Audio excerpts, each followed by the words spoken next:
تصوف عملیات نہیں ہے. بالکل. اگر کوئی یہ سمجھتا ہے کہ تصوف عملیات ہے تو پھر وہ نادان ہے، اس نے اس کو سمجھا ہی نہیں ہے. پہلی بات، تصوف گویا جو ہے بزرگوں کے نزدیک اخلاق رسول خدا صلی اللہ علیہ وسلم. تصوف جو ہے وہ نبی کریم صلی اللہ علیہ وسلم کا راستہ ہے، اور آپ کی سنتوں پر عمل کرنے کا نام تصوف ہے. اب اگر کوئی شخص فرائض اور واجبات سے غفلت کرتا ہے اور وہ یہ سمجھتا ہے کہ میں اس پہ چل کر عملیات کر کے خالی کامیاب ہو جاؤں گا تصوف میں، تو ایسا نہیں ہے. دیکھیں، تمام عملیات وظائفات تو یہ نوافل سے ہیں.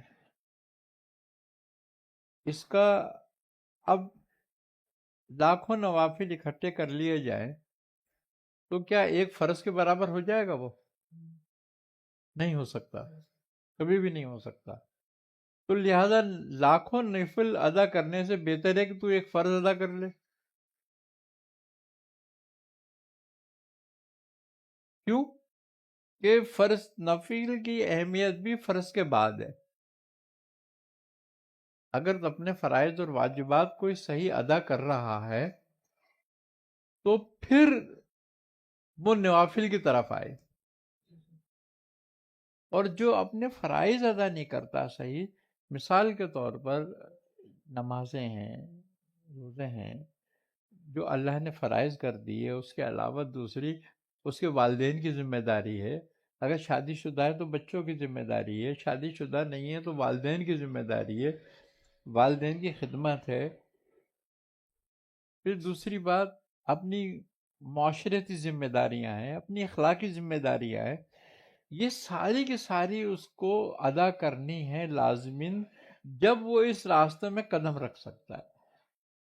اب وہ ان ساری ذمہ داریوں سے پیچھا چھڑانا چاہے اور تصویر لے کے بیٹھ جائے کہ میں وظیفہ کر رہا ہوں، بس یہی میرے لیے ہے، تو پھر وہ اپنے آپ کو دھوکہ دے رہا ہے کسی اور بھی چیز غلطی میں پر ہے. کامیاب نہیں ہے، پھر کسی چیز میں بھی کامیاب نہیں ہے، پھر وہ خطا پر ہے.